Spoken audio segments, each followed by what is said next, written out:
The one thing I was glad to see on this website was right up at the top, in memoriam, Dave Mason. And I've got to tell you, rest in peace, Dave Mason.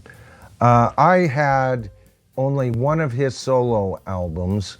That's his album, all right? That was the one album besides his work with Traffic that I had, Let It Flow. And of course that had the song, We Just Disagree. And as I said at the beginning of my stream tonight, that's almost the mantra of the tribe, man, you know? There ain't no good guys here. There ain't no bad guys. There's just you and me, and we disagree sometimes, right? I love this song.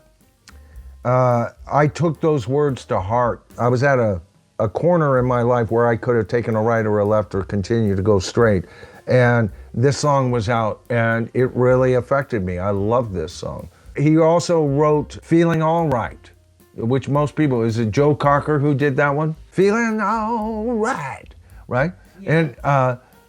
And it's interesting because everybody will sit there while that's being played at a concert. Yeah, feeling all right. That's not what the song's all about. Song is actually titled, Joe Cocker dropped the question mark. The full title was Feeling All Right? It was a question. That was the title of the song. I'm not feeling too good myself. Oh, wait a minute. And then he also wrote Only You Know and I Know. Another staple.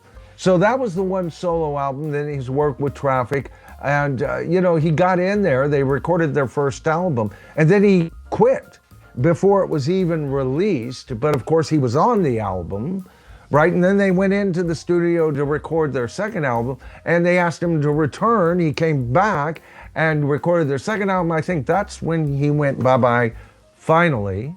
And then they started going back. Now, when I go to Apple Music, which is my streaming service, and you look up Traffic, they don't have anything on Traffic that has to do with Dave Mason.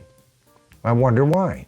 Well, I just read an interview where Dave Mason said that one of the things, the reasons that he was only on the first two albums is that the other three members, Steve Winwood being the major ones, but the other members were Evans and Capaldi, and they were all together, and they came to him, they asked for a meeting, and they said, we want you to leave the band.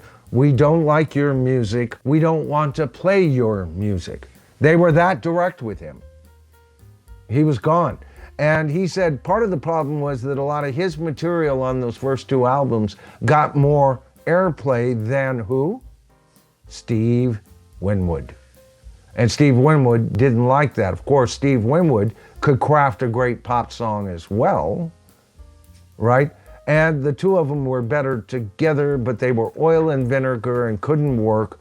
So Dave moved into what I consider more of a middle of the road. It seemed like who he was trying to sell against was like acts like, and I like good pop acts, but pop rock acts. And it seemed like he kind of saddled himself. There's some experimentalism on that album. He does, and he's got a wide palette in style to style to style, from song to song to song.